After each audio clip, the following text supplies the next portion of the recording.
Alô, mundo.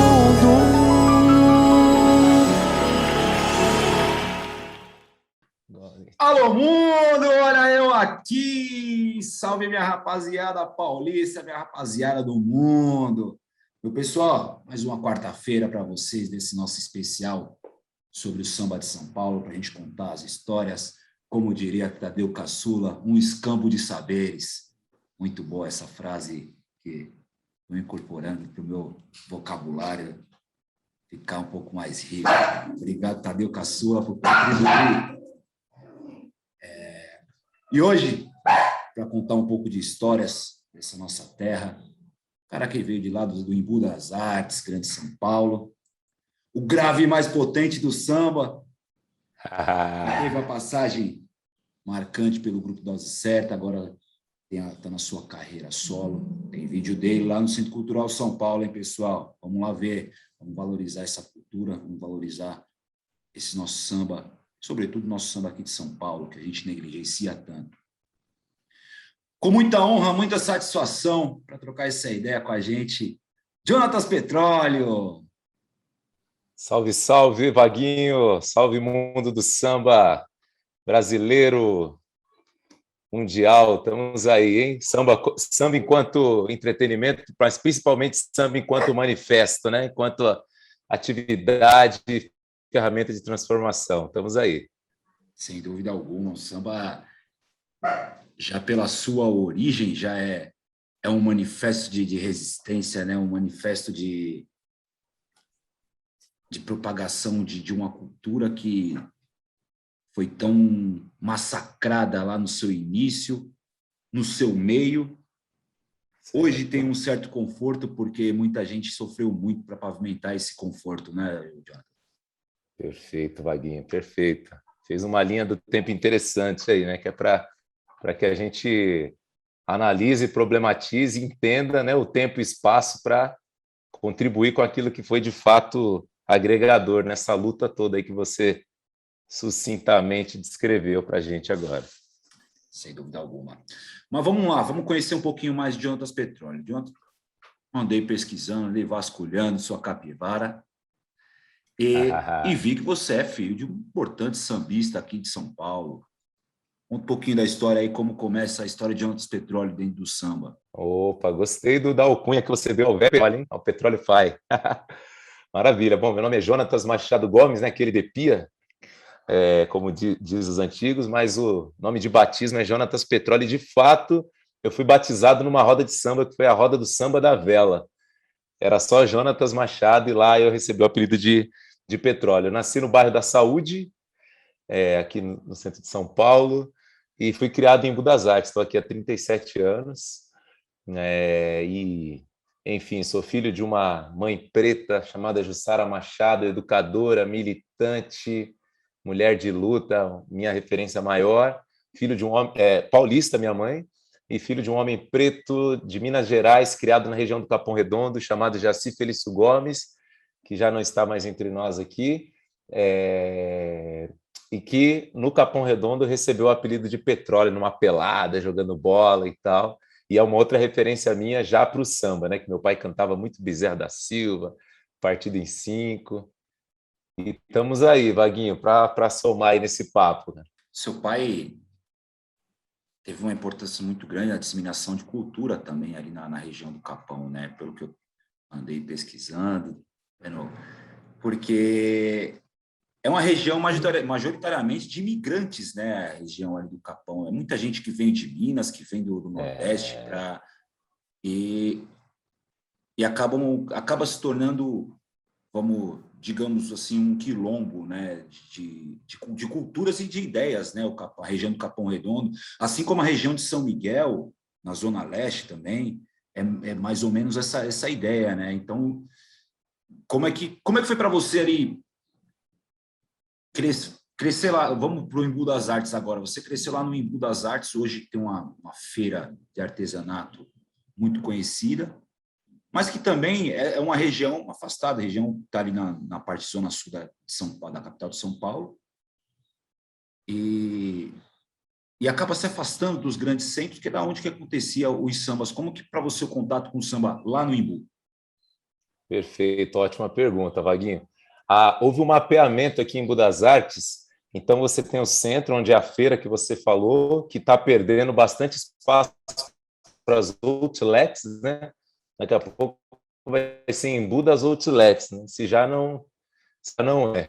Teve um mapeamento onde essa parte central que você falou da feira é o centro, né? Vamos dizer assim, com o perdão da redundância, para o lado da Cidade das Abelhas, Caputera, que é para o meio do mato dos sítios, é a zona oeste de Embu, e eu estou do lado de cada BR-116, que é a zona leste de Embu das Artes. A zona leste faz divisa com Valo Velho, Capão Redondo, Coab Adventista, que é Capão Redondo, praticamente, Campo Limpo. A gente faz divisa já com São Paulo, praticamente. O lado de lá do Embu faz divisa com Itapecerica da Serra, Cutia, depois vem Itapevi, Carapicuíba, Osasco, principalmente Carapicuíba, que está mais do lado de do Rodoanel. Eu, falando por mim, tive acesso às rodas de samba na época da quermesse, que tinham muitas quermesses aqui, a quermesse da Rua Previdência, que fica aqui no bairro do Jardim Santa Teresa, que é o bairro que eu resido, tinha também a quermesse do São Marcos, ou seja, tinham as quermesses e as rodas de samba de barzinhos, de esquinas e tal. Então aqui tinha o João Barraqueiro, esquina de samba, milongas, enfim, aquelas rodas de samba que a gente tem nas nossas regiões. E foi por meio dessas que eu tive contato com o samba. O pessoal costuma perguntar, pô, qual que é a sua referência do cavaco, sua referência no samba? Eu falo, a minha referência no cavaco é o Tartarugas. Pô, mas quem é Tartaruga? É o cara da minha quebrada aqui, mano, o cara que eu comecei a ver tocando banjo. Pô, e o cantor? A minha referência de cantor é o Febem, é o Lobão. Mas quem é esses caras aí? Eu falei, esses são os caras que eu tive contato. São os artistas da minha região. O pessoal costuma falar, né? O Mané do Cavaco, o Alceu Maia. Eu falo, também são, mas os que eu tive contato de fato foram esses aí. É interessante, eu sou da Vila Maria, e a gente teve um grande privilégio aqui na Vila Maria, que principalmente a minha geração, né, que pegou Terra Brasil. A gente é da geração Terra Brasil, então eu já poderia falar que meus contatos, minhas referências são o Grupo Percepção, é o Mizinho, é o Sal, Oba! mas a minha grande referência, que eu falo sempre aqui, é o Grupo Sabor do Samba, é o Ai, grupo que daqui da minha legal. quebrada, é o grupo da minha quebrada aqui. Graças a Deus tenho amizade com eles até hoje, né? A gente tem amizade, não existe mais o grupo, mas a rapaziada tá tudo aí na área. Tiago, meu primeiro professor de violão, eu Legal. sempre faço essa referência. E é difícil, às vezes, a referência da nossa quebrada ser evidenciada dessa forma, né, John? Exatamente. Será que é por esse motivo que a gente tem visto cada vez menos crianças entrando, querendo aprender a tocar um instrumento de samba? Eu acredito que sim, porque hoje em dia as quermesses, as rodas de samba são totalmente, não vou dizer totalmente, né, mas a influência mercadológica da indústria e tudo mais, né, faz com que eles absorvam esse tipo de cultura mais massificada, mais superficial. Hoje em dia a molecada não quer ser mais cantor de rap, é difícil, né? Cantor de samba, samba, né? Mais o samba contemporâneo. Enfim, eu acredito que essa análise aí tem todo sentido. E nós somos prova disso, né, Vaguinho? A nossa geração é prova disso. Sim, porque a gente vê aí, pô, muito se fala hoje da década de 90, né? Hoje a década de 90 está em evidência. 30 anos depois, os caras estão em evidência.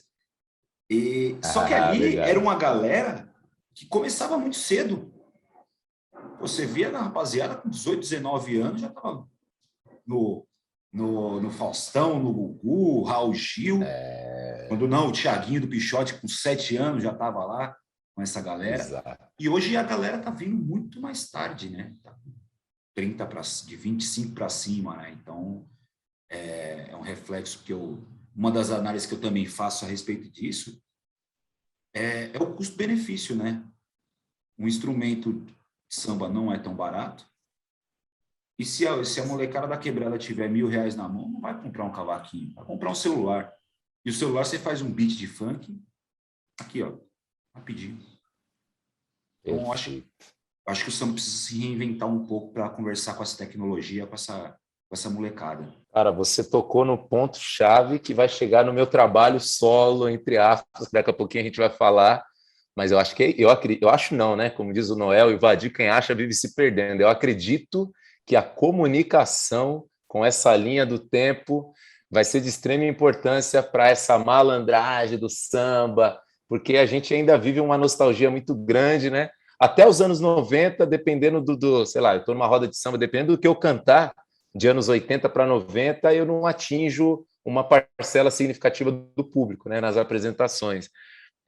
Então, até os anos 90, que entre aspas, está bem atual, tem ali o seu lugar de efeito, né, nessa nova geração. Então, eu acredito que isso que você falou tem todo sentido, que é a comunicação, que é o samba, de alguma maneira, voltar a se relacionar com essa parcela que está aí, né? Que está essa turma nova que está aí.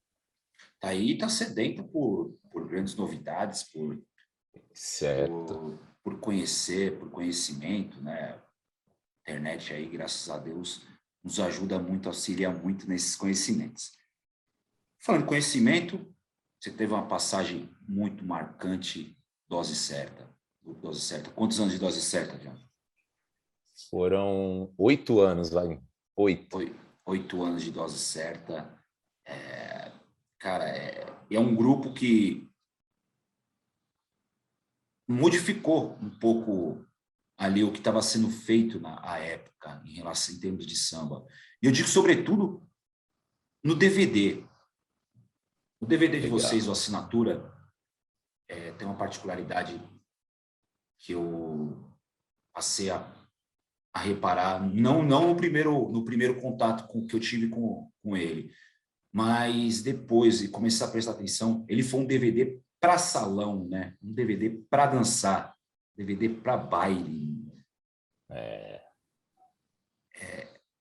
Porque ali tem muita levadinha de samba rock, aquele samba mais cadenciado. Como é que foi a construção desse repertório, desses arranjos para incorporar? Que até mesmo Esperanças Perdidas com a Zizi Posse entra nesse balaio aí. Exato. Foram 8 anos muito especiais, viu, Vaguinho? Eu tive diversos choques, porque eu costumo dizer que o Dose Certa foi meu primeiro contato com o samba profissional, né? Visto de forma profissional. Até então, como a gente falou anteriormente, eu vim de rodas de samba de quebrada, quermesse e tudo mais. As minhas referências eram e são, para os que ainda estão aí, geniais, talentosíssimos, né? Para mim, a periferia é talento, celeiro de talentos, não só para a arte, para vários outros campos, mas, né, para a parte que nos cabe aqui, eu vinha dessa referência. Então, a minha referência era pedir o tom e cantar o samba, e dividir, versar, improvisar, era aquela coisa muito orgânica. O Dose Certa já tinha uma outra sistematização, uma outra estrutura, uma outra maneira de pensar a caminhada sambística, né? Então, eu entrei lá, eu tinha plano de saúde, eu tinha aparelho de comunicação, roupas, a gente tinha patrocínio, né? Então, de 2 a 2 meses a gente ia numa loja retirar as peças de roupa e tudo mais. Ou seja, foi bem impactante para mim, porque foi uma coisa muito profissional. Esse lado foi o lado positivo, foi de enxergar dessa maneira. Porém, a parte não tão interessante foi que não era tão orgânico, você tinha uma estrutura, uma maneira de fazer a coisa acontecer, que eu tive bastante dificuldade de me adaptar, enfim. E aí, o primeiro ano, eu conversei com o alemão, conversei com os meninos, falei, rapaziada, acho que não vai dar para mim não, cara, Porque, paralelo à Dose Certa, Vaguinho, além das rodas de samba, eu tenho uma caminhada no serviço social muito forte, né? E para além do serviço social no sentido organização, né? No sentido espaço público, ferramenta pública, no sentido pessoal mesmo, sabe? A minha mãe, ela, toda vez que eu vou para o centro da cidade, ela prepara marmita, kit de higiene para eu entregar para os moradores. Ontem mesmo eu estava gravando umas cenas de um videoclipe e quando eu terminei as cenas eu estava distribuindo comida ali perto do Parque Dom Pedro, mas isso sem estar representando nenhum tipo de entidade, isso é algo muito pessoal mesmo, algo nosso, né? Então eu sempre tive essa inclinação, eu sou uma cria de projetos sociais, inclusive o Zuma Luma, que é uma associação que nasceu numa favela na rua de baixo aqui da minha casa. Então, eu sempre tive essa coisa muito forte. E o Dose Certa, por ser algo mais profissional, de certa maneira, algumas vezes eu me deparava com um empresário assim assado, com uma situação de lidar com certo extrato social, de tocar num bar onde meu povo estava ali na cozinha, onde meu povo estava ali servindo, e a gente também estava ali prestando um tipo de serviço. Eu pensava, né, será que eu entraria nesse espaço? Será que eu teria esse tipo de vivência com essas pessoas se eu não estivesse por meio desse caminho, que é a música, que é o samba? Enfim, eu tive esses choques. E aí eu conversava com os meninos, Petróleo, espera mais um pouco. E como eu sou um cara que me apego muito e criei laços de amizades para o resto da minha vida, o Serginho é um deles, eu fui ficando. E quando eu vi, deu 8 anos lá, cara. E o DVD, né, deu uma volta enorme aqui para falar do DVD. O DVD foi um dos momentos dessa vivência com o grupo. Acho que já estava por uns 6 anos de grupo.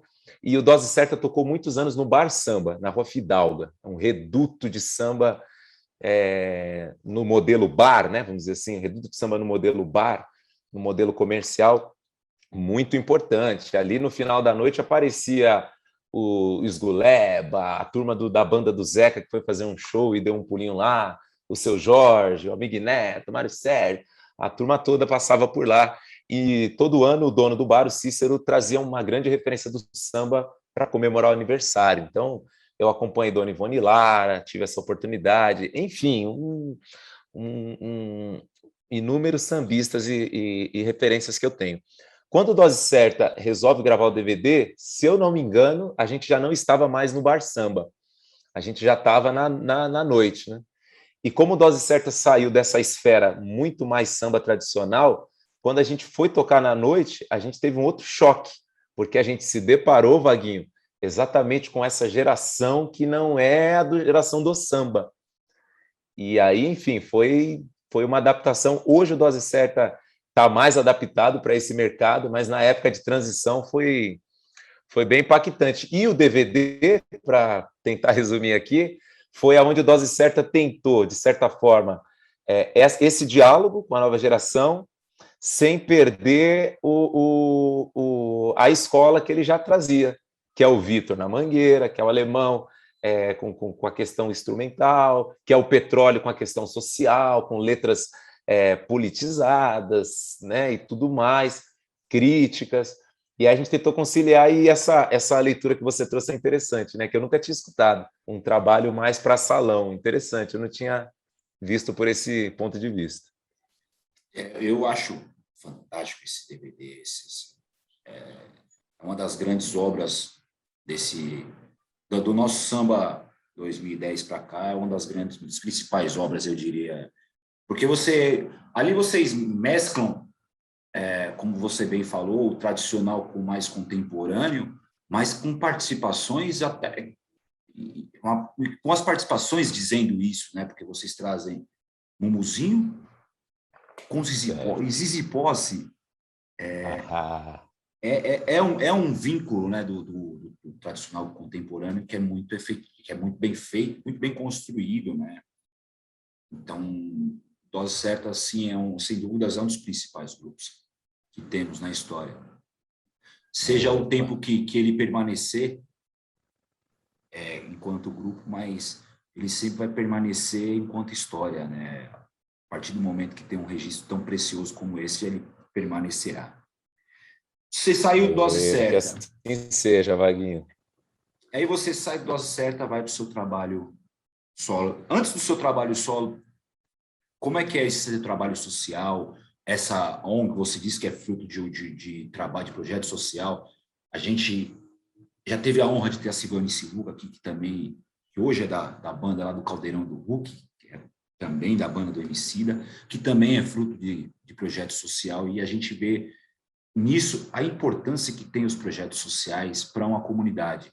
Não que eles vão formar músicos de sucesso, ou que vão formar atletas de sucesso, ou que vão formar pessoas ricas do mercado financeiro, enfim, do mercado de trabalho, mas que vão formar cidadãos. Como é que é essa sua passagem por projetos sociais? Como é que acontece?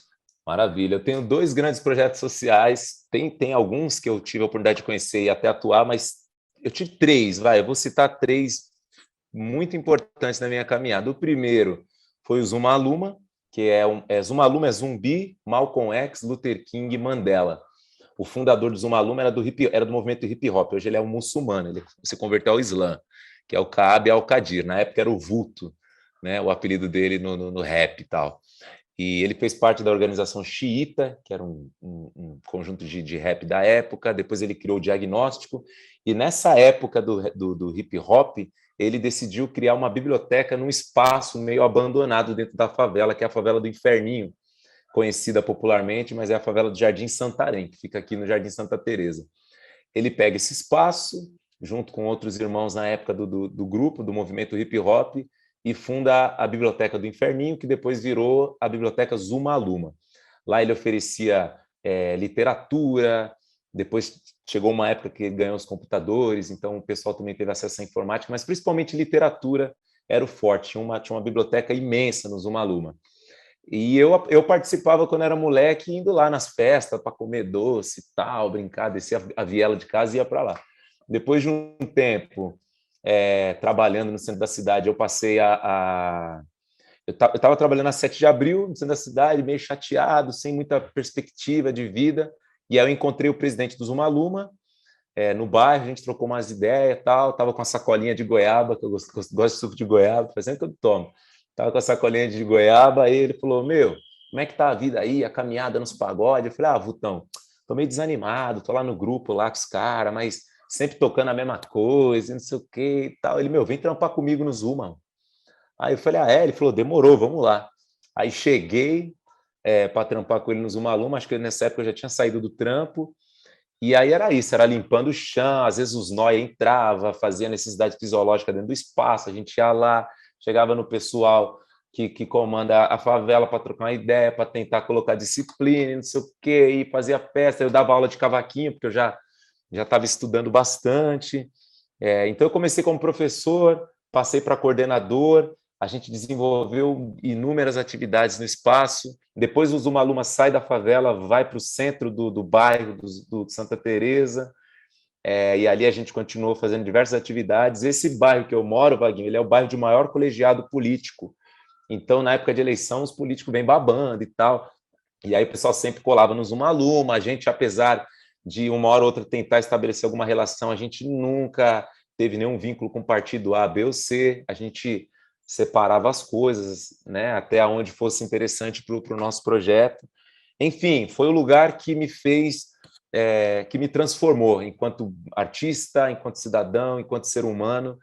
O Zuma Aluma está dentro de mim e eu acredito que também agreguei demais ao espaço. Então, o Zuma Aluma é esse meu quilombo aqui, esse quilombo nosso aqui no bairro. Depois do Zuma Aluma, na verdade, paralelo ao Zuma Aluma, eu participei de um projeto na cidade universitária, na USP, que era o projeto da irmã do Ayrton Senna, que era o Projeto Esporte Talento. Eu e a minha irmã e muitos amigos fizemos parte lá durante 5 anos, jogando bola, handebol, canoagem. Foi um esporte que tem um cunho esportivo muito, muito forte. Foi um outro projeto muito especial. E o terceiro projeto que eu tenho para citar, que aí cai na sua pergunta do que aconteceu, sair do Dose Certa. Eu saí do Dose Certa, Vaguinho, mas não para montar uma carreira solo. Eu liguei para o Alemão do Cavaco, falei, Alemão, cara, não tô mais nessa vibe aí, tô pensando em outros caminhos profissionais e tal. Enfim, a gente conversou, o Alemão, Petróleo, é uma pena, a gente, gosta muito de você, são 8 anos, mas tudo bem, se é o que você pensou, a gente vai respeitar e fica amizade e tudo certo.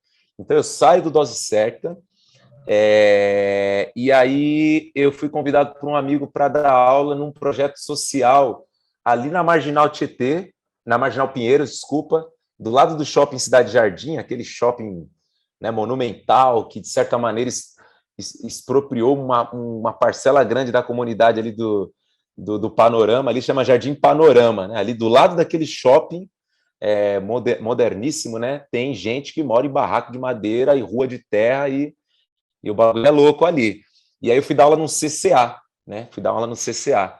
e foi o último projeto que eu participei, dando aulas de arte, e foi significativo. Eu falava para o pessoal que perguntava, pô, você saiu do grupo, novela, televisão, rádio, um monte de coisa legal. Eu falei, cara, eu gostei muito, foi muito importante ter esse contato, mas tá aqui na base, né? Tá aqui direto com o moleque, trocando ideia, de alguma forma agregando nessa fase, né, de construção do ser humano. Cara, me dá tanto prazer ou mais que eu estou muito bem, estou muito contente. Então eu não saio para trabalhar com música, Vaguinho. Eu saio para continuar nessa minha caminhada mais social mesmo. A parte musical foi vir depois que eu saí do CCA. Interessante. A gente vê inúmeras pesquisas, né, que comprovam que quando a criança tem acesso à informação, ela cresce um ser humano melhor, um ser humano com mais possibilidades, com mais acessos a conquistas pessoais mesmo, em qualquer âmbito. Então, os projetos sociais dentro de comunidades são, ao meu ver, fundamentais e deveriam ser melhor trabalhados a todos os níveis governamentais, estamos falando, federal, estadual e municipal, que para fomentar de verdade isso, incluí-los dentro das escolas, já que as crianças já estão na escola, né? Então, incluir projetos sociais relacionados à música, relacionados a esporte, relacionados a qualquer tipo de arte, ter aulas de educação financeira, que é muito importante, que a galera, quando crescer, saber o que fazer com o dinheiro, já que a gente vive num mundo extremamente capitalista, em que o dinheiro, por vezes, sobressaia a pessoa, então que a gente saiba ali como lidar com ele. Então, e eu acho que tudo vai baseado com a educação financeira. Então, essas crianças precisam de ter oportunidades, precisam das oportunidades na base. Que muito se falam da tal da meritocracia, mas a meritocracia só vai acontecer mesmo, de fato, quando a nossa base estiver nivelada para todos. Então, quando a base não estiver nivelada para todos, não dá para a gente ainda conversar sobre meritocracia. Eu vejo por esse lado. E é muito nobre de sua parte você, entre aspas, largar a música para se dedicar às bases. Muito poucas pessoas fariam isso. Muito poucas pessoas fariam isso. Então, é mais um motivo do enriquecimento de conhecimento que eu estou tendo hoje, saber disso. E nessas histórias aí, vem aí a sua carreira paralela, a carreira solo. Você canta uma música lá no Centro Cultural São Paulo, que é a história de muita gente, cara. E muita gente. De muita gente, que são os vendedores os ambulantes do trem, né? Por mais que diga que a gente não deva contribuir com esse tipo de trabalho, mas é um trabalho que aquela pessoa naquele determinado momento, a única opção que ele tinha, né, para colocar sustento de casa. Como é que é a história dessa música aí, cara? Ah, maravilha. Ó, tô até emocionado, Vaguinho, porque ontem eu gravei a segunda parte do videoclipe dessa música. E, enfim, quando surgiu o título, o nome da música era Eu Poderia Estar Roubando. Depois virou Alô Barra Funda, que é o refrão dela. E aí a gente ficou nessa, cara, Barra Funda, Reduto do Samba, Camisa Verde, tanta história que tem ali na Barra Funda. Mas aí eu falei pro meu parceiro, pro Caio Prado, né? Falei, Caio, só que se a gente for falar da Barra Funda, cara, se a gente for falar dessa época, é lindo, é maravilhoso. Só que a gente vai estar distante dessa turma que a gente quer chegar, dessa nossa estratégia. Então vamos tentar trazer para o lado profissional, para os trabalhadores, até porque trabalhador é sambista, trabalhador é periférico, né, de origem, é da nossa origem. Então acho que o trabalhador ele vai representar tudo isso, Caio. Aí a gente chegou na conclusão de transformar em falar da classe de trabalhadores, exatamente dessa parcela dos ambulantes, né, do trabalho ilegal, como o pessoal aí coloca nos metrôs, né, como a sociedade quer passar essa imagem, né? Olha só, né? Quem quer passar imagem de legal, quem estiver acompanhando a CPI aí, deve estar tendo uma boa aula de ilegalidade diariamente, né? Ilegalidade legalizada, né? O país da impunidade, por aí vai. E aí, o Baguio, a gente decidiu então de falar sobre a classe de trabalhadores. E hoje em dia, como é muito visual, né, tem que ter um videoclipe, eu falei, cara, eu vou me colocar nesse lugar de fala, porque de fato esse lugar de fala tem a ver com o meu povo. Eu não sou ambulante, nunca tive de trabalhar vendendo as coisas no metrô nem na rua, mas se precisar, a gente vai, né? A gente não tem vaidade nem pudor para isso. E aí, na primeira cena, no primeiro dia de gravação, vou dar até um spoiler aqui do clipe, no primeiro dia de gravação, eu fui lá na 25 de março, aí tem uns caras que ficam aquelas plaquinhas, né, com um monte de marca de tênis e tal. Aí eu falei, irmão, nossa, estou gravando um clipe, aquele mano ali tá com a câmera e tal, você se importa se eu fingir que estou vendendo aqui? Aí os caras, demorou, cachorro, é nóis, caralho. Tá, aquele jeitão dos moleques. Aí eu peguei a plaquinha, Vaguinho. Aí o pessoal passando, opa, tá, aí, ó, vai, tem um moleque filmando para cenas pro clipe.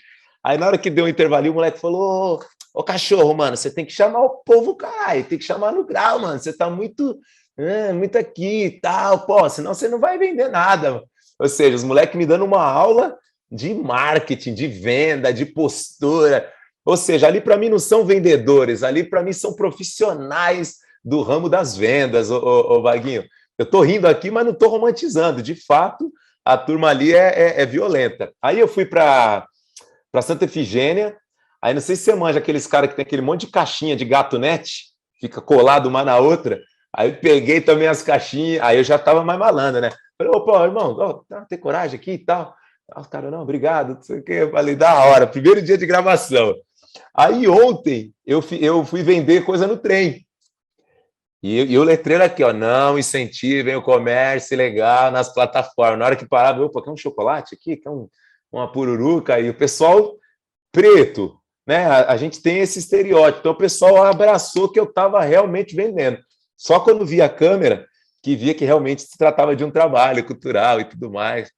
Para finalizar, Vaguinho, eu fui para a Avenida Tiradentes, né? O finalzinho do Corredor Norte-Sul, no meio dos carros com pipoca que eu peguei de um outro irmão, tá? E o povo, mano, dá uma para mim. Eu vendi 4 pipoca. Da hora. Então foi muito especial o processo da coisa toda, né? É o que você falou. Não é só o tocar, não é só chegar lá no Samba do Bem e ouvir Ivone Lara e ouvir Geraldo Filme. Não. É você também ouvir, mas é você perceber que tem ali um trabalho, que tem um pessoal envolvido, que tem uma estrutura, que tem um propósito. E eu acredito que o processo todo é muito rico, né, Vaguinha? A gente tem que evidenciá-lo. Concordo de gênero, número e grau. A maioria e grande parcela desses caras que estão indo nos ambulantes são grandes artistas também. São grandes artistas. Tem muitos cantores de rap, cantores de funk, cantores de samba, músicos que, por inúmeros fatores, não conseguem trabalhar de música, que vê, né, no comércio ambulante a sua fonte de renda, e que são profissionais, são empreendedores de fato. É absurdo que a garganta dessa galera é absurda. Ô Vaguinho, olha só que interessante. O moleque estava com uma câmera, o menino que estava filmando, que é o André Prata, que eu conheci num curta-metragem que eu participei. Ô Vaguinho, o que acontece? Ele estava com uma câmera razoavelmente legal e tal, né? O moleque é do cinema, eu conheci ele num curta-metragem que eu participei, que em breve na verdade já está disputando prêmios aí e tudo mais. Depois a gente pode falar. E aí eu fiquei morrendo de medo dos caras tomar a máquina dele, né? Falei, mano, os caras vão levar a máquina do moleque, vai ser foda e tal. Olha que interessante, Vaguinho, os moleques que eu chegava para pegar os negócios, o moleque falava, mano, você é cantor de quê? De funk? Eu falei, mano, eu sou do samba, mas é um samba mais contemporâneo e tal. Os caras, mano, eu também sou cantor, mano. Eu falei, então, mano ali, ó, mano ali faz vários trampos e tal, depois você pega o contato, vamos trocar aí Instagram e tal. Vaguinho, eu acredito, eu acho que uns 4, 5 que eu abordei era artista. Eram os moleques do rap ou do funk. que estava ali trampando, mas os moleques são artistas. E é legal que o foco não virou a câmera, o foco virou mais um parceiro de arte ali no corre. Eu na arte e eles ali no mercado, nas vendas. Mas a maioria era artista. Isso aí é muito interessante que você trouxe, porque de fato tinha muito cantor de funk, de rap ali. Assim como nesses restaurantes de comida nordestina que a gente tem aqui em São Paulo, a dar com pau, tem muito artista de forró também. O cara que sai do restaurante ali, que às vezes é um cozinheiro ou é um garçom, vai pro botequinho da quebrada com seu tecladinho cantar o forró pra galera. Tem muitos desses também. Tem muitos desses Bastante. também. Que é uma cultura. Acho que eu sou filho de nordestinos e você numa região com muitos nordestinos, a cultura do forró aqui em São Paulo é muito pulsante, é muito rica, é muito forte também. É uma, Sim. é uma ligação que nós paulistas. Carioca também tem muita ligação. Acho que Paulo, sobretudo São Paulo e Rio, fora do Nordeste, acho que são os dois estados que mais tem mais vibrante essa cultura nordestina. E você fala o nome da sua música, Alô Barra Funda, aí a gente contextualizando, vamos contar um pouquinho de histórias aqui para o pessoal, que é minha grande preocupação com o nosso samba de São Paulo. Barra Funda, para quem não sabe, pessoal, hoje é o Memorial da América Latina, já falamos aqui algumas vezes. É o Largo da Banana, foi, né, o Largo da Banana, que vai receber a estátua geral do filme, e que no início do século XX foi o grande reduto dos sambistas de São Paulo, né? Muito por conta da chegada do trem ali na estação, então o pessoal desembocava. Só que essa história, a maioria dessas histórias ainda estão muito na memória dos nossos velhos, né, o Jonas? Muito na memória dos nossos velhos e que eu tenho feito um esforço muito grande para que não deixe apagar essas histórias e que a gente consiga registrar de alguma forma. E a gente, enquanto sambistas, me inclui também, quando eu tive meu grupo, a gente negligenciou muito e negligencia muito essa história. Não é comum a gente ver em rodas de samba alguém cantando uma música de Toniquinho Batuqueiro, seu Edeval Anselmo, Silvio Modesto, mesmo o Silvio Modesto sendo carioca, mas ele é radicado aqui em São Paulo. Meu vizinho, viu? Ó, que beleza! Esse tem história Meu para vizinho. contar. Opa! E até as músicas de Talismã que foi um baita de um violonista. A gente negligenciou muito, não foi, Jonas? Vaguinho, você falou o lance das influências nordestinas, né? O pessoal acredito que Rio de Janeiro ter sido capital do país uma época, a questão da era da rádio e tudo mais, o Rio de Janeiro acabou levando toda essa, né? Acabou recebendo toda essas glórias aí, essa coisa de ser o samba, o reduto de samba. Só que o Rio de Janeiro, São Paulo, o Brasil inteiro, por conta das migrações, né, recebeu uma enxurrada do pessoal do Norte e Nordeste, né? E esse pessoal traz uma riqueza rítmica, traz todo um arcabouço de conhecimento, de informação gigantesco. E aí, por que eu estou fazendo essa linha? Porque a cultura do Rio ficou tão forte no sentido do samba que a gente conhece o Monarco, a gente conhece o Candeia, a gente conhece o Cartola, nosso cavaquinho, mas a gente não conhece o Geraldo Filme, o Toniquinho Batuqueiro, o Talismã, o Silvio Modesto, o Capri, tantos, o Soró. O Soró, inclusive, o Vaguinho, ele vai estar no meu videoclipe, ele já está no videoclipe. Eu fiz questão de trazer o Soró, que é um ser humano genial, talentoso, um coração, um ser de luz, e muita gente não deu moral para ele, né? A gente, pelo menos, muita gente não sabe quem é o Soró.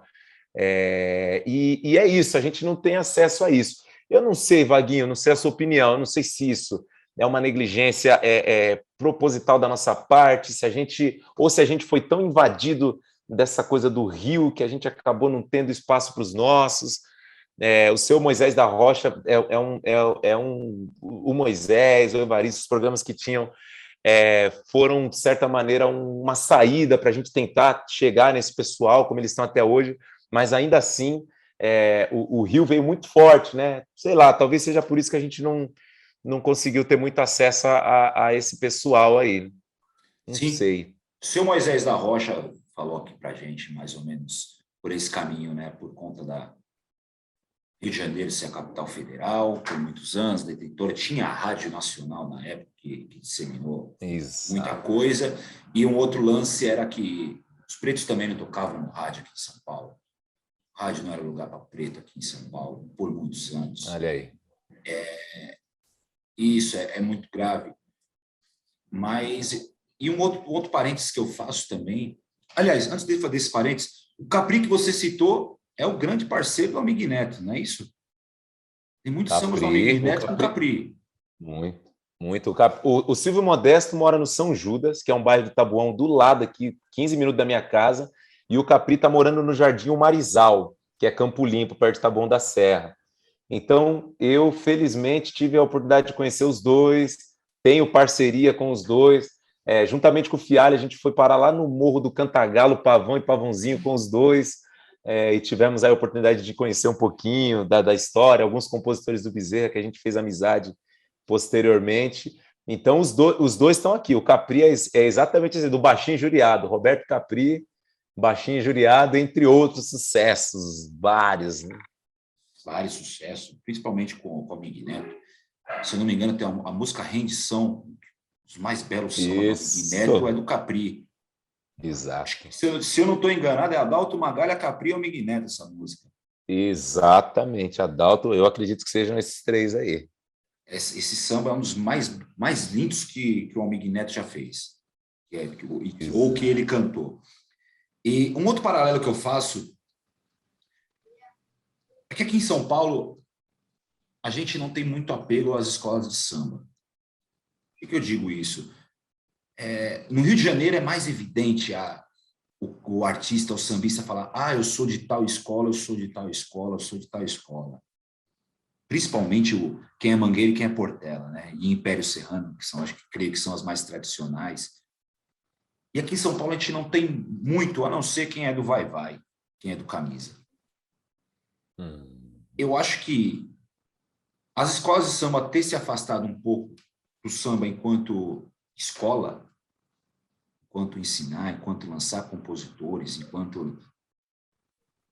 Eu acho que também passa por aí. Ô, Vaguinho, eu não tenho muita propriedade para falar de escola de samba, e quando eu coloco muito, talvez o mais próximo que eu me aproximei foi o Dose Certa.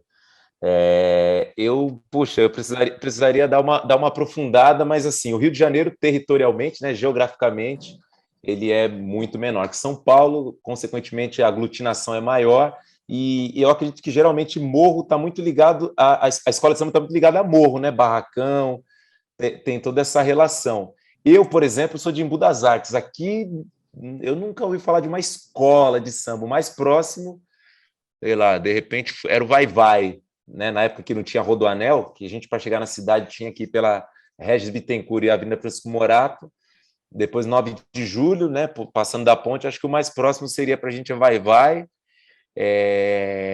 enfim, depois viriam as outras. Então, por exemplo, eu não tive contato com escola de samba, até hoje eu não tenho nenhum tipo de relação. Eu lembro que na época da Dose Certa os caras falavam: vamos lá no ensaio técnico da Mangueira, o bagulho é da hora e tal. E eu nunca tive interesse de ir, né? O alemão até ficava bravo comigo, falou: pô, Petróleo, te chamo todo ano, você não vai e tal. Eu falei: pô, alemão, esse ano que vem eu vou. E não ia, porque eu não tinha esse contato direto com a escola. Então, falando aqui com todo o respeito de fora, o Wagner, minha opinião é que é isso, né? A escola vai ficando uma coisa muito maior, outras classes vão se apropriando, vão se apoderando, essa coisa de tirar o desfile da rua e colocar num local central, que é o sambódromo, que é o AMB, e aí entram questões mercadológicas, questões, né, de grana. Eu lembro até hoje do Carlão do Peruche, foi o seu Carlão, eu acho que foi o seu Carlão ou o Fernando Penteado, lá do Vai-Vai, que falou que a velha guarda que era o abre-alas, né, da escola, né, o carro abre-alas, enfim, a comissão de frente, acho que fala. E hoje em dia não, hoje em dia a velha guarda não tem espaço num desfile. Então eu acredito que é isso, ô Vaguinho, penso eu, né, que sei lá, toda essa evolução, o samba foi saindo da mão do sambista, e o sambista que estava lá, não sei se perdeu força para, de alguma maneira, manter essa relação, essa ligação educacional que você colocou, ou simplesmente se deixou levar por esse glamour e tudo mais. Eu estou falando aqui com muito respeito, com muito cuidado, não sei se tem algum sentido aí para o pessoal que de fato é de escola de samba. Com certeza, tem todo sentido. Madrinha Eunice já dizia, né, que depois que samba no pé não é mais quesito, passamos a ter sambeiros, não sambistas. Então, falou tudo aí. um movimento que a saída do Carnaval da Tiradentes para ir para o sambódromo também foi um movimento muito questionado pelos sambistas da época. São Paulo faz muito pouco tempo que a gente tem um sambódromo, faz só 30 anos, né? Até o Carnaval de 90 era na Tiradentes. Então, São Paulo ainda é muito embrionário para a questão mercadológica mesmo, que graças a Deus a gente mantém os grupos de afoxé antes dos dias de desfile, sempre tem os grupos de afoxé. Esse movimento das velhas guardas, a Sula fez um trabalho incrível com a memória do samba paulista, que ele grava a velha guarda do Mineiro, do Vila Maria, do Peruche, mas Quinteto em Branco e Preto também, trazer as velhas guardas para gravar com eles é um movimento muito importante e passa muito pela questão do respeito aos mais velhos. Isso que você falou que é fundamental e que eu vejo que o samba paulista peca um pouco nisso daí. Então, quando a gente fala, eu queria falar de Talismã para os meus amigos e o pessoal não confundir só com a música. Eu queria falar de Tuliquim Batuqueiro e o pessoal soubesse de quem eu estava falando. Mas que não saiba cantar uma música, mas que saiba de quem está falando, né? Quando a gente falar de Plínio Marcos, por mais que foi um ator, mas foi um cara que difundiu o samba paulista, que levou, que evidenciou essas figuras, o pessoal saiba de quem a gente está falando. Mas a gente também, mesmo assim, o Petróleo, a gente tem esse grande movimento dos anos 90, que aí, só para a gente já, estamos chegando aqui nos momentinhos finais, para a gente terminar essa troca de conhecimentos sobre o nosso samba paulista. Os anos 90, apesar de ter sido a era que o samba mais ganhou dinheiro, todo mundo ganhou dinheiro ali, viu?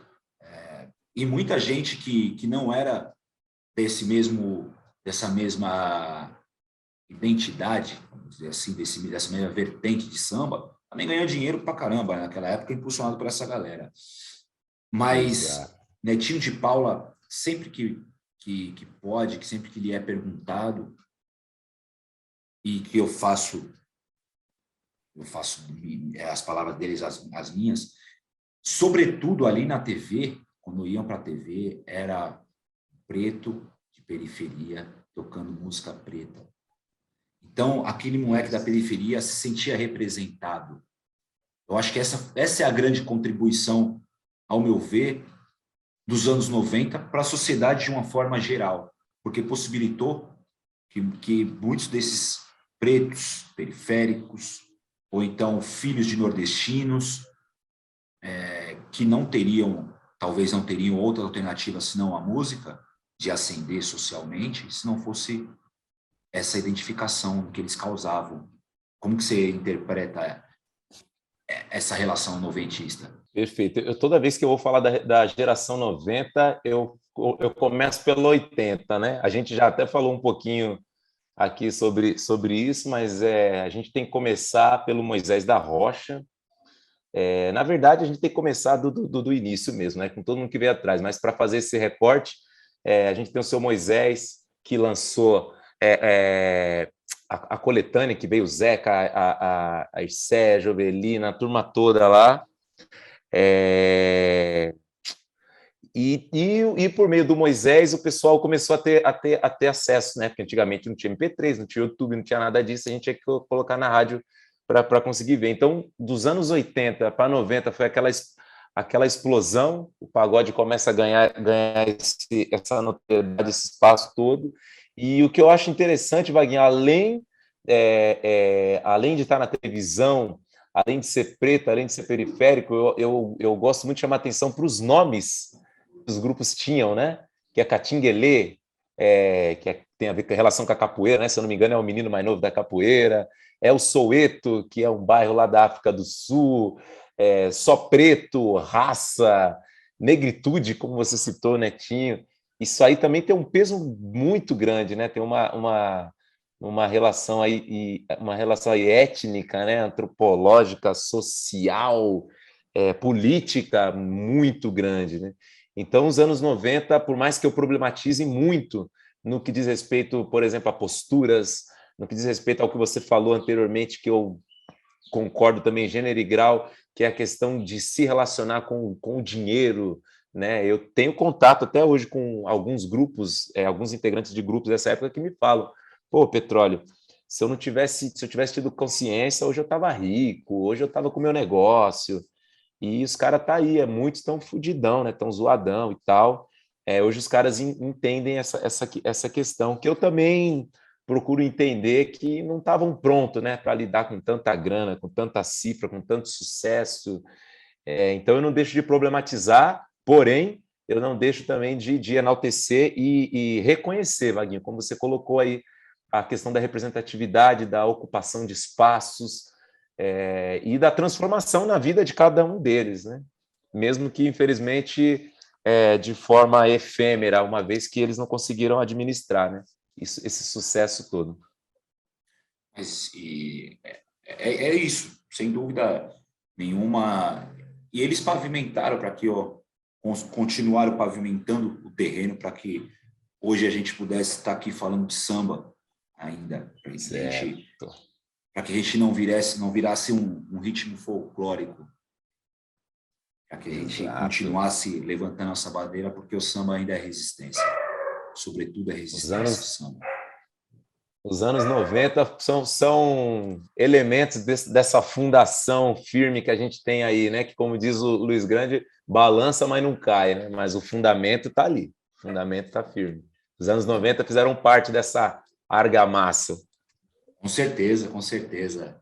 E um outro grande exemplo aí, que talvez o que impulsionou de verdade, também carrega um nome de resistência, que é o Raça Negra, né? O Raça Negra também, né?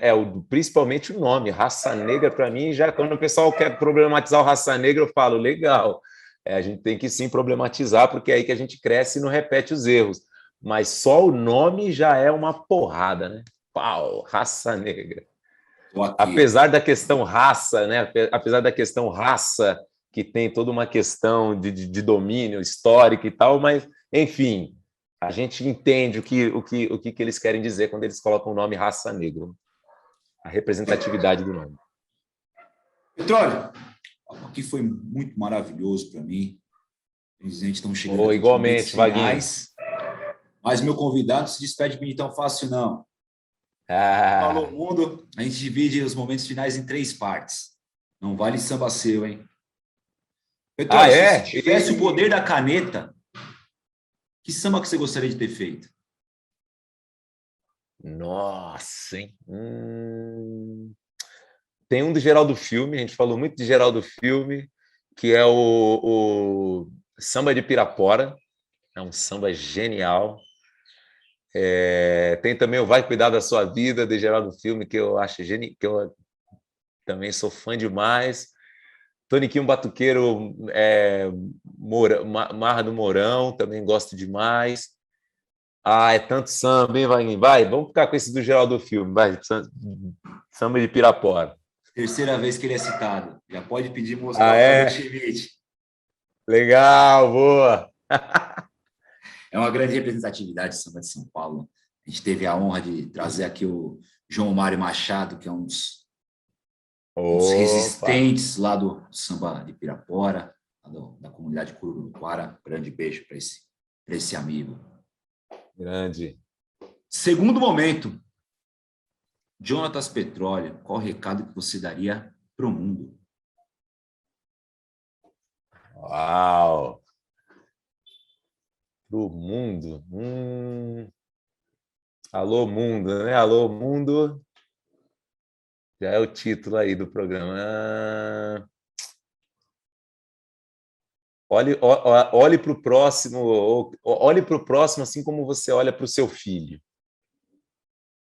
Deseje para o próximo aquilo que você deseja para o seu filho, né? Aqueles que de fato têm a relação materna ou paterna.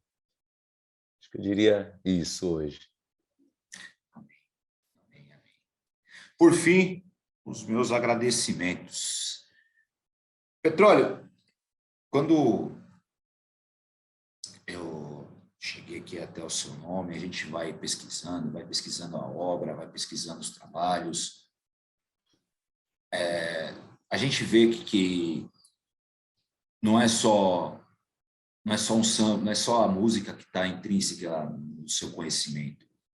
É, sobretudo, a existência, a vontade de expressar, a vontade de falar que a periferia é grande, a periferia é talentosa, a periferia ela tem sua riqueza. Trazer um sambista que já foi nível nacional, mas que hoje prefere fazer parte de movimentos sociais, é muito valoroso. É mais uma prova que eu tenho aqui de que as comunidades, os movimentos sociais dão certo. As comunidades e movimentos sociais possibilitam o conhecimento. Assim como eu falei durante a entrevista, ter conhecimento, inúmeras pesquisas mostram que ter conhecimento, a criança que cresce com o conhecimento, a chance dela ir para caminhos errados é insignificativa, é significante. Então, a gente possibilitar, fomentar cada vez mais isso é uma obrigação, até para mim, que vivo numa classe medíocre, mas que tenho muito mais do que muita gente que está aí, perdida no Brasil. Então, para mim hoje foi um grande aprendizado de resiliência e de reinvenção. Ô, meu irmão, Que às vezes igualmente. muita gente pensa, pô, você vai sair do grupo que está tocando a novela Escambau, como você mesmo falou, e vai dar aula em projeto social. Muitas vezes pensa que você vai dar 300 passos para trás, só que você andou 1 quilômetro para frente no seu conhecimento, na sua experiência de vida. Quando eu te vi, não presencialmente, porque na época ainda não estavam presenciais, mas quando eu te vi lá na roda de samba do Centro Cultural São Paulo, Leandro Learte acertou em cheio, cara. Porque você faz parte desse movimento cultural, você faz parte desse movimento de ocupação dos espaços pela cultura. Então, muito obrigado por essa troca de experiência, por esse escambo de saberes. Então, muito obrigado de coração. Ô, Vaguinho, gratidão pelas palavras. Eu fico emocionado e é isso, né? Você pode estar nos lugares, como socialmente o pessoal coloca, mais interessantes, glamurosos. Agora, não receber um tipo de retorno desse, de alguém como você, que é um cara estudioso, um cara que vivencia, que ama o samba, que ama as culturas de massa. Para mim, a validação dos nossos, Vaguinho, é o maior presente que eu posso receber. O resto é consequência. E fico muito contente, meu irmão. Espero que a gente possa se reencontrar em alguma outra oportunidade para conversar mais, para trocar mais, para, de repente, trabalhar em alguma coisa junto aí, que eu tenho certeza que vai ser algo que vai valer muito a pena, meu irmão. Gratidão. E eu gosto de fechar com aquela frase do Ubuntu, que é o sou porque somos, meu irmão. Sou pelos escambos de conhecimento dos meus e das minhas. Gratidão, amém. Pessoal, Jonatas Petróleo esteve aqui com a gente. Próxima quarta-feira tem mais samba aqui de São Paulo, mas lembrando, nas terças e quintas também tem uma galera muito legal. E esperem, não deixe de acompanhar o Samba para a Vida. E a última semana de novembro, entrando na Semana do Samba, vai ter também uma galera muito especial aqui com a gente, tá? Até a próxima, se Deus quiser. Alô, mundo! Olha eu aqui! Alô, mundo!